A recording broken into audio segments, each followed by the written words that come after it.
அன்புள்ள கும்பராசி அன்பர்களே வணக்கம். சூரிய பெயர்ச்சி பலன்களை நாம் பார்க்க போகிறோம். சூரிய பகவான் 10ஆம் இடம் ஜீவனஸ்தானம் தொழில் ஸ்தானத்துக்கு வருகிறார். முறைப்படி அவர் தங்களுக்கு 7ஆம் இடத்துக்கு உரியவர். 10ஆம் இடம் வருவது சிறப்பு நன்மையே. தந்தையாருடன் நல்ல உறவு மேம்படும். பாக பிரிவினைகள் சுமூகமாக நடைபெறும். இதுவரை தந்தையுடன் சண்டை சச்சரவு ஈடுபட்டவருக்கு நல்ல உறவு உண்டாகும். குடும்பத்தை பொறுத்தவரை கணவன் மனைவி உறவில் நன்மைகள் அதிகரிக்கும். ஒற்றுமை ஓங்கும். உத்தியோகத்தை பொறுத்தவரை அரசு உத்தியோகத்தில் உள்ளவர்களுக்கு பதவி உயர்வுகள் கிடைக்கும்.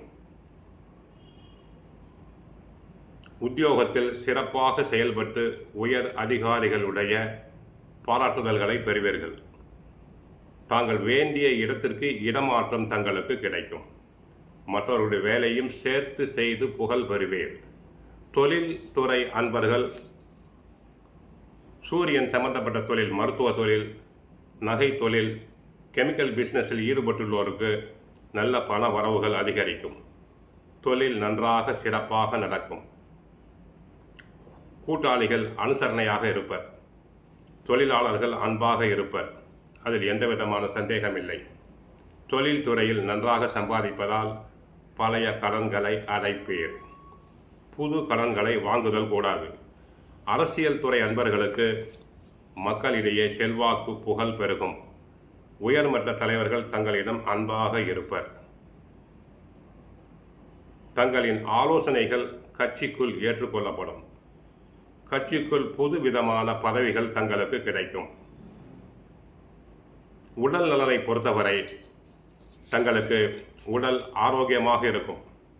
சிறு சிறு நோய்கள் வந்தால் கூட குரு பகவான் 5ஆம் பார்வையாக சூரியனை பார்ப்பதால் உடல் ஆரோக்கியம் மேம்படும். போட்டித் தேர்வுகளில் கலந்து கொள்ளும் மாணாக்கர்களுக்கு அரசு உத்தியோகம் கிடைக்கும். ஆக மொத்தம் கும்பராசினருக்கு 10ஆம் இடமாகிய ஜீவனஸ்தானம் தொழில் ஸ்தானத்துக்கு சூரிய பகவான் போவதால் நன்மைகள் அதிகரிக்கும். குடும்பத்தில் ஒற்றுமை ஓங்கும். சிறப்பாக இருப்பீர். பணம் சேமிப்பு உண்டாகும். தந்தையாருடன் உறவும் மேம்படும். குடும்ப உறவு நன்றாக இருக்கும். உத்தியோகம் நன்றாக இருக்கும். பதவி மாற்றம், இடமாற்றம் கிடைக்கும். பதவியில் உயர்வு உண்டாகும். தொழில் துறையில் நன்மைகள் அதிகரிக்கும். அரசியல் துறை அன்பர்களுக்கு கட்சியில் புகழ் பெறுவீர். தங்களின் ஆலோசனைகள் ஏற்கப்படும். உடல் நலம் ஆரோக்கியமாக இருக்கும். கோவிலுக்கு சென்றால் நவகிரகத்தில் உள்ள சூரிய பகவானை வழிபடுங்கள். சிவனை வழிபடுங்கள். காலையில் எழுந்தவுடன் சூரிய நமஸ்காரம் செய்யுங்கள். ஆதித்ய ஹிருதயம் பாராயணம் செய்யுங்கள். வாழ்க வளமுடன். மங்களம் உண்டாகட்டும்.